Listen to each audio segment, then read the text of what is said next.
Good day, everyone. This is Sridhar from Immigration Consulting. I'm a registered Canadian immigration consultant, and I've been asked many times a question whether one should take the study path into Canada or directly become a permanent resident if they qualify under express entry or the family class or any of the other um, areas, right? Other pathways. My answer is simple. If you qualify, if you know that you're going to get a PR for sure, and when I say for sure is not through the process, I mean if there is a straightforward pathway. Suppose your your CRS, if you calculate, it's much higher than the cutoff. For people who don't know what CRS is, please go through and read through about express entry. So if your CRS, when you calculate, is much higher than the cutoff, CRS cutoff, or if you have married a Canadian permanent resident or a citizen, and one of these areas, so you kind of know that your pathway is clear. You kind of know that there is a sure short way of getting there. Then my suggestion would be go ahead and take that pathway, and then once you become a permanent resident, you can still apply into schools and start studying. The other way around, if you have no straight pathway and suddenly you think that becoming a student is the only right way ahead, I have mixed feelings about the same. Because if you are not mentally ready to study, then maybe you want to rethink that whole strategy, because studying involves that commitment, that money. If you already have a family, young kids, you may or may not be able to give them time. So you got to consider all these factors and then decide whether study is the right option. Um, does study help you to become a PR or a citizen in the future?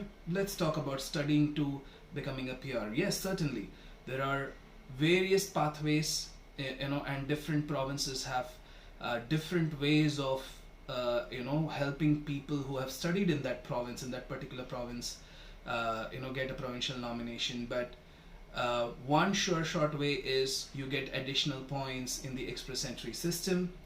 So that addition really helps.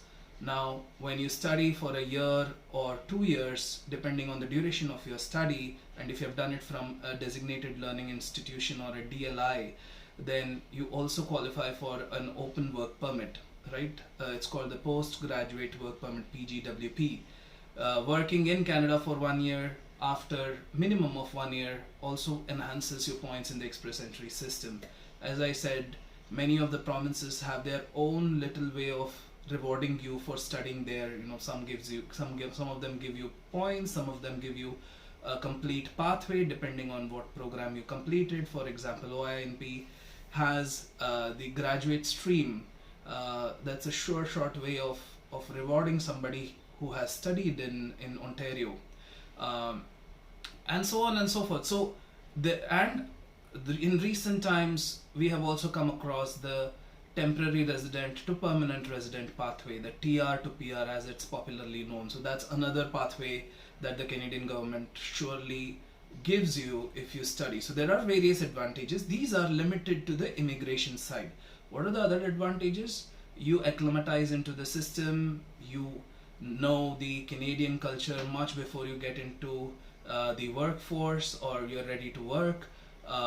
You have extra knowledge, specialized knowledge. Most of the schools, or many of the schools in Canada, gives you awesome education. They are well known world over for good quality education. And you feel the multicultural environment. You meet people from various countries, various walks of life. You already mingle, you have friends, you have connection even before you hit the job market. So those are some major advantages of studying in Canada. So if you need help with studying in Canada, if you need help with the admission process and or the visa process, do reach out to us. My name is Sridhar. I'm a registered immigration consultant with Immigration Consulting in Mumbai. do reach out to me, and I will leave my contact details in the description below. Take care and have a nice day.